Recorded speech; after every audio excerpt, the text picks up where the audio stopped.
Cricket মিশে আছে কোটি বাঙালির আবেগের সঙ্গে। ১৫ জন ক্রিকেটারের চোখে কোটি বাঙালির স্বপ্ন। বৈশ্বিক মঞ্চে শান্ত, তাসকিন, মুশফিকরা যে জার্সি পরে মাঠে নামেন তার প্রতি আগ্রহের কমতি নেই বাঙালিদের।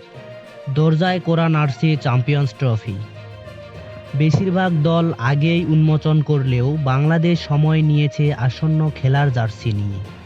চ্যাম্পিয়ন্স ট্রফির প্রস্তুতি ম্যাচের আগের দিন সামাজিক মাধ্যমে প্রচার করা হলো টাইগারদের খেলার জার্সি, যেখানে দেখা যায় বাঘের লোগোর সাথে রাখা হয়েছে লাল সবুজের মিশ্রণ। বিসিবির দেওয়া ডিজাইনে জার্সি তৈরি করেছে বিসিবির কিট নির্মাণকারী প্রতিষ্ঠান স্পোর্ট অ্যান্ড স্পোর্ট ডিজাইন। অনেকের মনে প্রশ্ন থাকতে পারে, বিপিএলের মতো এই জার্সিতেও কি জুলাই বিপ্লবের কোনো থিম রাখা হয়েছে?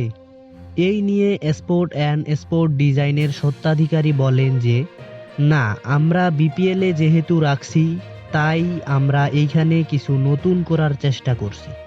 ভক্তদের জন্য হতাশার খবর হলো, বিসিবি এখনও অফিসিয়াল জার্সি বিক্রির দায়িত্ব দেননি কোনো প্রতিষ্ঠানকে। তবে বিসিবি চেষ্টা করছে একটি প্ল্যাটফর্মের মাধ্যমে টাইগারদের সব ধরনের জার্সি ও সিগনেচার পণ্যের বিক্রি।